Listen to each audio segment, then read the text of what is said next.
नमस्ते, मेरा नाम डॉक्टर जय आर अनम है। मैं मुंबई स्थित breast cancer, breast oncoplasty and एस लिम्फा सर्जन हूँ। आज मैं ये छोटा-सा क्वेश्चन आंसर सेशन कर रहा हूँ। मैंने देखा है कि बहुत सारे श्रोताओं ने मुझे सवाल पूछे हैं जिनका मैं जवाब नहीं दे पा रहा हूँ। कोशिश करके छोटी-सी सीरीज़ चलाते हैं जिसमें हम मेजॉरिटी सवालों का जवाब दे सकें।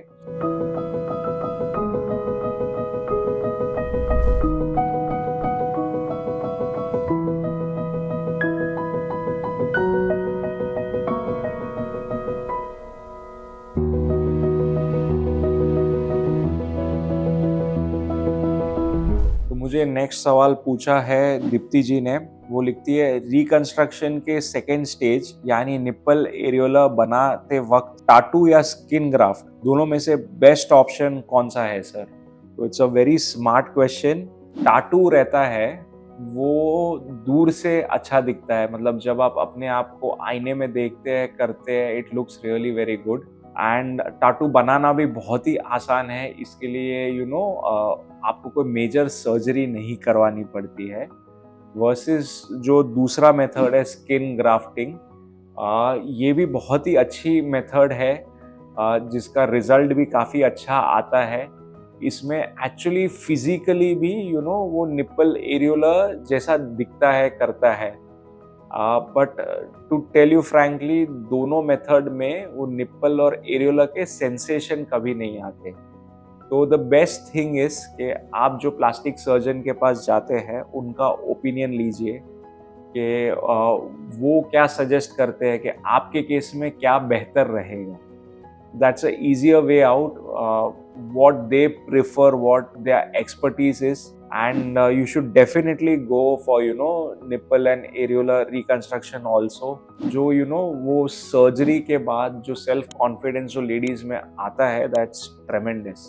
तो please go ahead, please meet your plastic surgeon and please go ahead with this surgery. मुझे नेक्स्ट सवाल आया है श्री विनय सिंह जी की ओर से। वो कहते हैं, sir biopsy report of my wife shows granulomatous mastitis, doctor advise to operate, surgery complete 10 months, but in between some abscesses occur and pain remains sometimes. Kindly help me sir, what to do?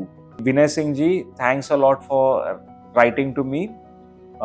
ये जो आपकी बीवी को granulomatous mastitis है, ये actually एक ऐसी type की बीमारी है जो बीच बीच में आती है, एंड इसका अभी तक 100% कोई सल्यूशन नहीं ढूंढ पाया है।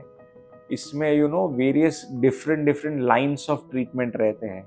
जैसे कि पहली बार जब पेशेंट आए तो हम जो पस आता है उसको कोशिश करके सोनोग्राफी गाइडेड एस्पिरेट करते हैं। वो पस को फिर कल्चर के लिए भेजा जाता है। मेजॉरिटी ऑफ द टाइम्स ये पस कल्चर में कुछ ग्रोथ नहीं आती है, तो कुछ शॉर्ट टर्म के लिए कुछ एंटीबायोटिक्स दे सकते हैं, बट इसमें पस बार बार आते रहता है।